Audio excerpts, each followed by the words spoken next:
Welcome to Funify. Today we're diving into 1984 by George Orwell, a dark story about a world where Big Brother controls everything, even your thoughts. It's a chilling warning about power, freedom, and the fight to stay human. In a bleak future, the world is divided into three superstates: Oceania, Eurasia, and Eastasia. They are always at war, though alliances shift constantly. The story unfolds in Oceania, ruled by the party and its mysterious leader, Big Brother, whose face stares from posters with the words, "Big Brother is watching you." The party controls life through four ministries: the Ministry of Truth, which rewrites history; the Ministry of Love, which enforces loyalty through torture; the Ministry of Peace, which wages endless war; and the Ministry of Plenty, which spreads false promises of prosperity. On every wall hangs a telescreen, watching and listening. Privacy is gone, and even thoughts are dangerous.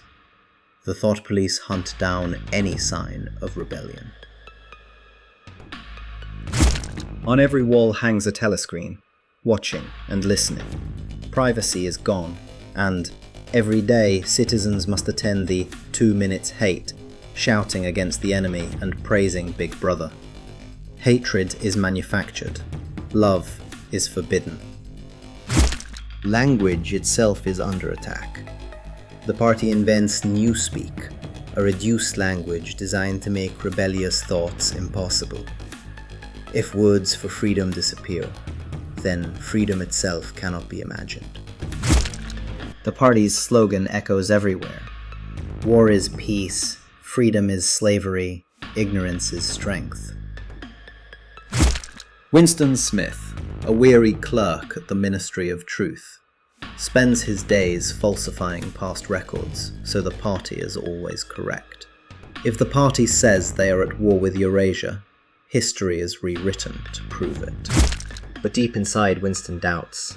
He dreams of freedom, of truth, of rebellion against the lies. He begins a secret diary, writing words that could mean death. Down with Big Brother. Winston meets Julia, a bold young woman who despises the party as much as he does. Together they begin a forbidden love affair, meeting in hidden places, whispering dreams of freedom. For a while, Winston feels human again, capable of joy, passion, and hope. They believe they have found an ally in O'Brien, a powerful party member who seems sympathetic to their rebellion. But O'Brien is no friend. He is utterly loyal to Big Brother. Winston and Julia are betrayed, arrested, and delivered to the Ministry of Love. There, Winston endures endless torture. O'Brien himself oversees his re-education, breaking his body and mind. Winston is forced to accept the party's lies, that 2 + 2 can equal 5, that reality exists only through Big Brother's will. The final stage of his torture comes in room 101, where each prisoner faces his deepest fear. For Winston, it is rats. In terror, he betrays Julia, begging that she be punished in his place. Broken completely, Winston is released back into society, but he is no longer the same man. His love for Julia has withered, his rebellion erased. One day, he sees Julia again. They admit they betrayed each other, and there is no love left between them. Alone, Winston spends his days drinking gin in a cafe, gazing blankly at posters of Big Brother. And then, the story ends, with the final victory of the party. Tears fill his eyes as he realizes his last, most terrible transformation. He no longer hates Big Brother.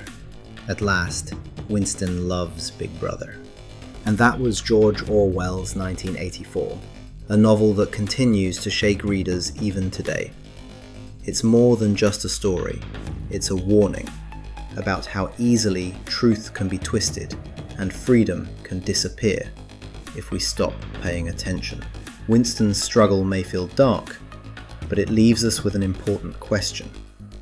How much of our own freedom are we willing to protect? Thank you for watching. If you enjoyed this story, don't forget to like, subscribe, and join us here on Funify for more classic tales brought to life.